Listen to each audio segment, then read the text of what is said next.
Shalom, Bapak Ibu, Saudara yang terkasih dalam Tuhan. Kita bersyukur untuk pagi hari yang indah ini.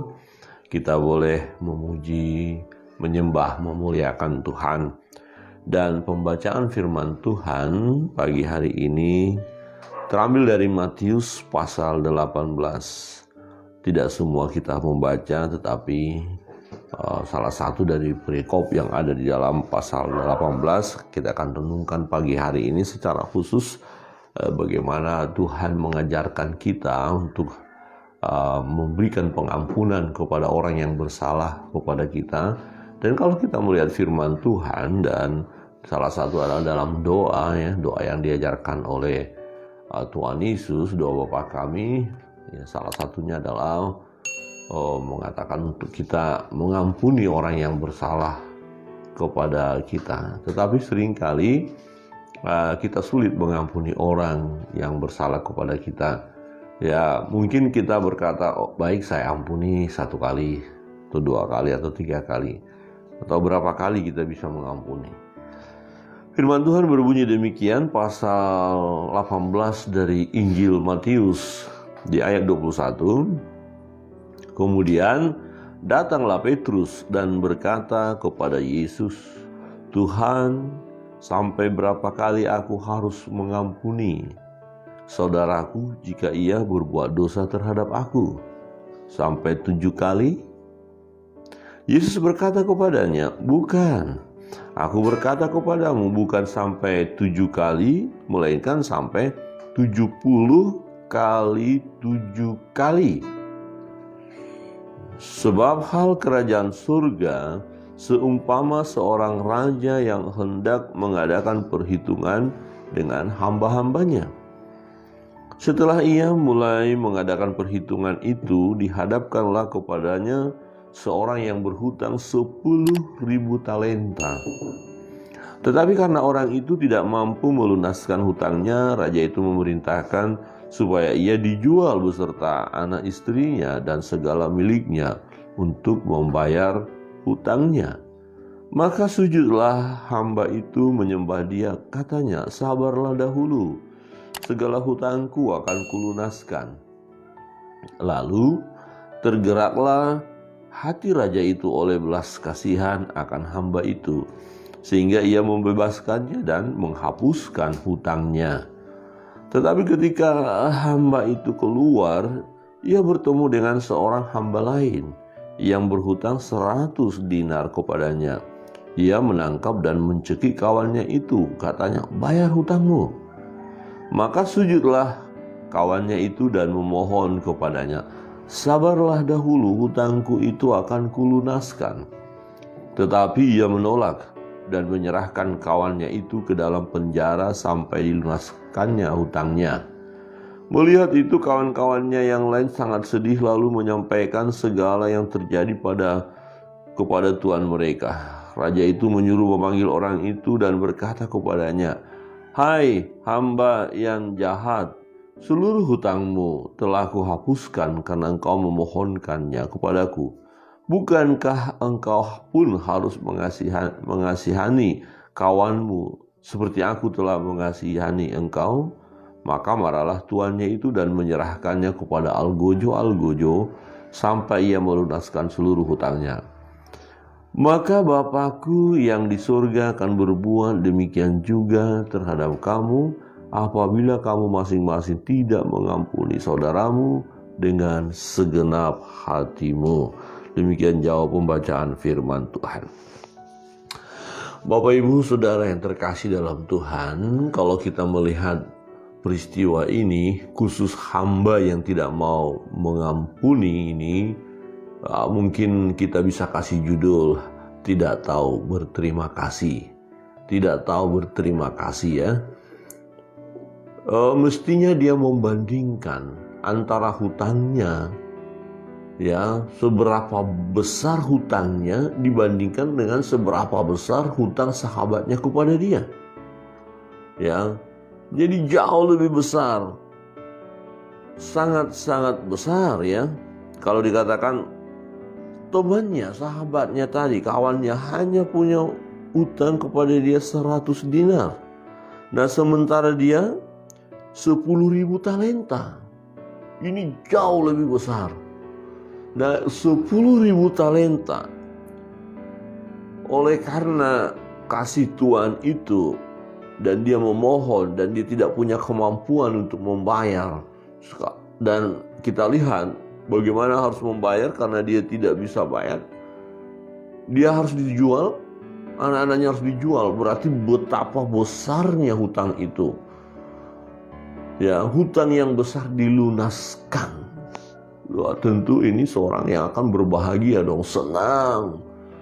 Tetapi bagaimana dia bisa memperlakukan hamba yang lain atau sahabatnya, temannya yang punya utang kepada dia sampai mencekiknya dan memasukkan ke penjara? Hanya 100 dinar. Wow, ini sesuatu yang mengerikan. Dan betul, setelah berita ini sampai kepada Tuhan itu marah.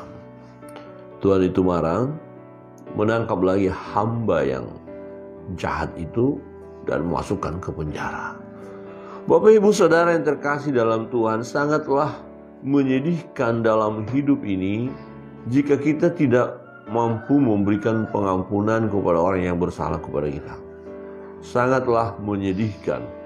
Karena dosa kita yang sangat banyak itu, ya segudang itu, kejahatan kita yang luar biasa, telah diampuni oleh Tuhan. Ketika kita datang kepada Dia, percaya kepada Dia, Tuhan mengampuni, Tuhan menyelesaikan dosa kita. Atau dengan kata lain, hutang-hutang kita lunas.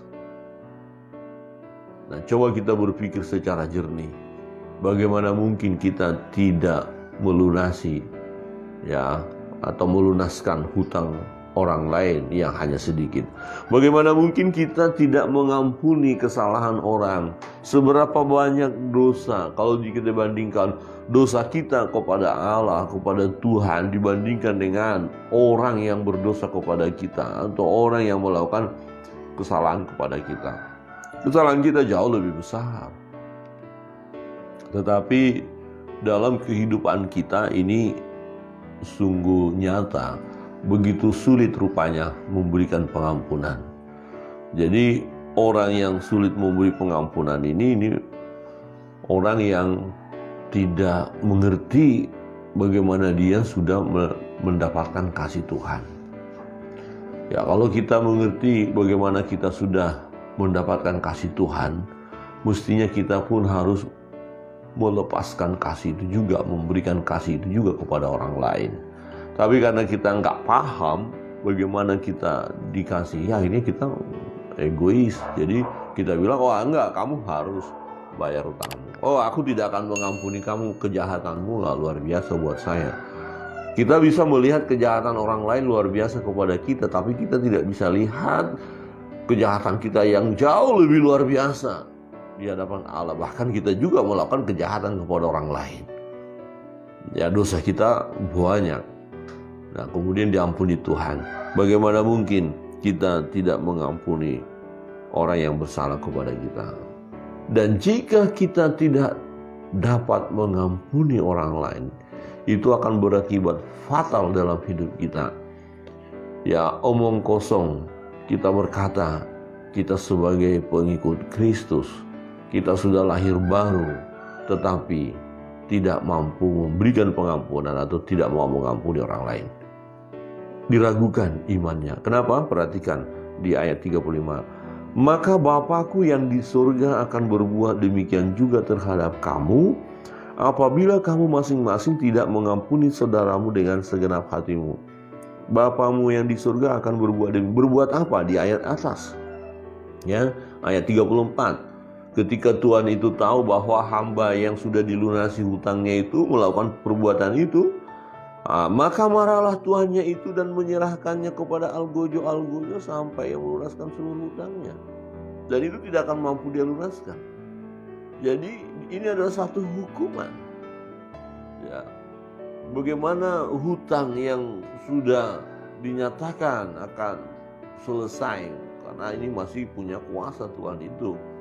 Nah, selesai. Tetapi karena tindakan orang ini yang tidak mau mengampuni atau tidak mau menyelesaikan atau melunaskan saja hutang teman-temannya yang sudah datang memohon supaya diberi waktu, diberi kesempatan untuk melunasi. Mungkin saja dia belum bisa dalam waktu dekat, tetapi yang semestinya terjadi dari orang yang sudah diampuni atau yang sudah dilunasi hutangnya yang besar ini, harusnya kan ya udahlah, aku pun sudah mengalami sukacita besar, aku sudah lega, hutangku sudah selesai. Nah, itu seberapa sih itu? Udah, kapan-kapan kamu ada waktu, ada uang, ya udah bayar, enggak apa-apa, tenang aja, kan harusnya begitu.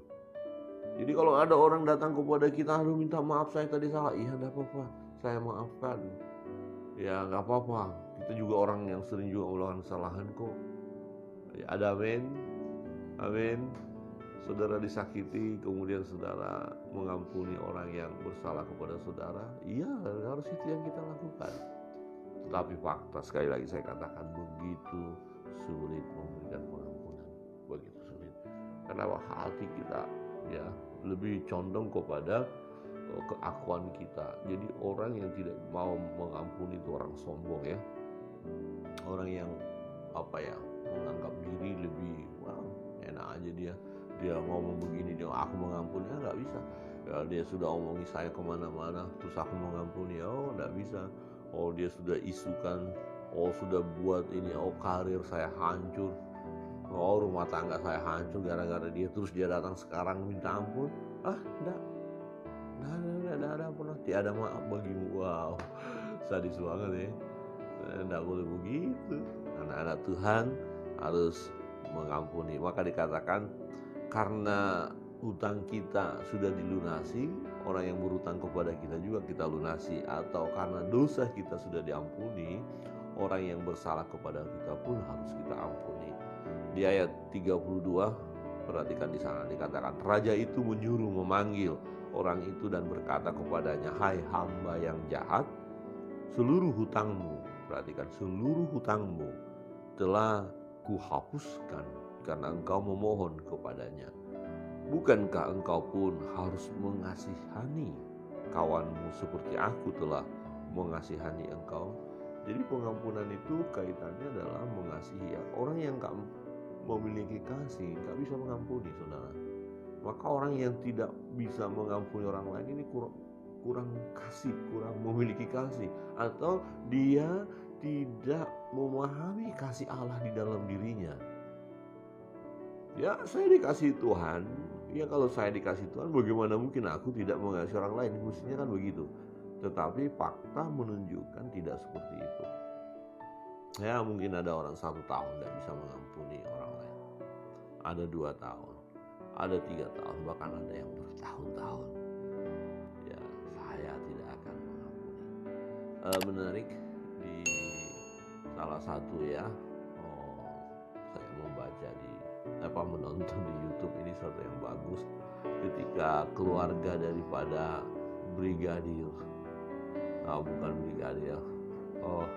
Baradae, ya, keluarga Baradae ya telepon dengan orang tua daripada Brigadir J. Waktu keluarga ini mohon ampun, minta maaf supaya dimaafkan, diampuni. Ya, dan orang tua Joshua almarhum ya berkata, ya kami mengampuni. Semua kita bisa salah, keliru, ya kami ampuni, kami mengasihi. Tetapi ya hukum silakan berjalan sesuai dengan aturan. Ya betul, mengampuni. Jadi tidak ada dendam, tidak ada sakit hati, tulus mengampuni. Dan kemudian keluarga daripada Baradae sangat senang, berterima kasih sudah diberikan pengampunan atau memaafkan kelakuan anak kami, dikatakan. Jadi luar biasa, memang berat menerima kenyataan itu, kata orang tua daripada almarhum.